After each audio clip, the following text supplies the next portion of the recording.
My mother, who raised me and my sister, was a proud woman.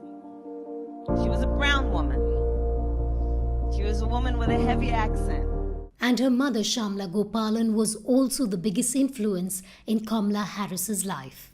The answer is absolutely yes, Joe. After the big announcement, Harris's sister wrote in a Twitter post, "You can't know who Kamala Harris is without knowing who our mother was." In 1958, a precocious 19-year-old Indian, Gopalan travelled thousands of miles from her home and family to pursue a doctorate in nutrition and endocrinology in America. She soon became an active civil rights crusader while studying at UC Berkeley.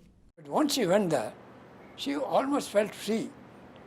And she took part in politics. She used to bring whole series of literature, leftist literature from Karl Popper's, he was a great philosopher. In her book, Harris says, "There is no title or honor on earth I'll treasure more than to say I am Shamla Gopalan Harris's daughter." Harris's visits to India with her mother kept her connected to her roots. Her grandfather, who had strong views on humanitarian issues, worked closely with officials to reallocate refugees. Their conversations had a strong influence on her. Those walks along the beach in India really planted something in my mind and created a commitment in me before I even realized it. It has led me to where I am today. Harris's maternal uncle, Gopalan Balachandran, who lives in Delhi, tells us how the senator turns to her Amma, which means mother in Tamil, for guidance even after her death.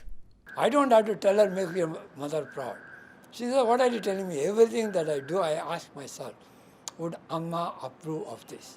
Kamala in Hindi means lotus flower and is an important symbol in Indian culture, rooted deep in the bottom of the river, very similar to Harris's Indian identity, which she wears on her sleeve.